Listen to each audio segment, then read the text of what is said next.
అవునా? అవును సార్, అలాగే చెప్పారంట. అమ్మ నాకు అన్నయ్యకి ఈ విషయం అక్కడే చెప్పింది. ఆ తర్వాత నుంచి అన్నయ్య ఇంటికి రాలేదు. జ్యోతిష్యుడు చెప్పిన దానికి అశ్విన్ ఇంటికి రాకపోవడానికి సంబంధమే ఉంది. అలాంటప్పుడు వాడి ఇంటికి రావాలి కదా. కంపెనీకి కూడా రాలేదని మీరు చెప్తున్నారు. ఇంతకీ వాడేమైనట్టు? అసలు ఈ విషయంలో మీ డౌట్ ఏంటమ్మా? నేను చెప్పింది వాడు ఆనందికి చెప్పాడో లేదో తెలీదు. ఒకవేళ చెప్పుంటే ఆనంది ఏమందో తెలీదు.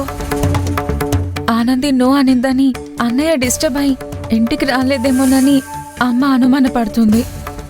నో, అది కారణం అయి ఉండకపోవచ్చు. అలాంటిది ఏమైనా ఉంటే అశ్విన్ నాతో షేర్ చేసుకునేవాడు. కాకపోతే అసలు ఆనందికి చెప్పాడా లేదా అన్నదే డౌట్. ఎప్పుడైనా అలిగినా బయటికి వెళ్ళేవాడు. కోపం తగ్గాక ఇంటికి వచ్చేసేవాడు. కానీ ఎప్పుడు ఫోన్ స్విచ్ ఆఫ్ చేసేవాడే కాదు. అలా ఫోన్ స్విచ్ ఆఫ్ గా ఉండడమే చాలా భయం కలిగిస్తుంది సార్. చాలా ఆందోళనగా ఉంది మహేష్. కాళ్ళు చేతులు ఆడటం లేదు.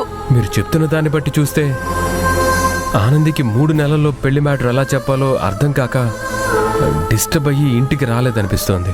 ఆనందికి కాల్ చేశాడా అని మురళిని అడిగితే లేదు, వాడు కాల్ చేస్తే ఆనంది తనతో చెప్తుంది అన్నాడు.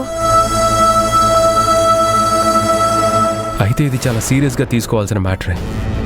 ఇన్ కేస్ ఆనంది ఏమన్నా దాస్తుందేమో, అంటే అన్నయ్య చెప్పద్దన్నాడని దాస్తుందేమో. నో, ఆనంది అసలు అలాంటి ఒప్పుకోదు. అశ్విన్ ఇంటికి వెళ్ళకపోతే తనే నా చేత అశ్విన్కి చెప్పించి మీ ఇంటికి పంపించింది. అప్పుడు ఒకసారి అశ్విన్ని నేనే తీసుకొచ్చాను కదా. అవును బాబు. మీ గురించి అంత కన్సర్న్ చూపించే ఆనంది తనకి తెలిస్తే చెప్పకుండా ఎలా ఉంటుంది? మీతో కాకపోతే నాతో అయినా చెప్తుంది. మరి వీడి ఏమైనట్లు, ఎక్కడున్నట్లు? వాడికి ఏమైనా ప్రమాదం జరిగిందా?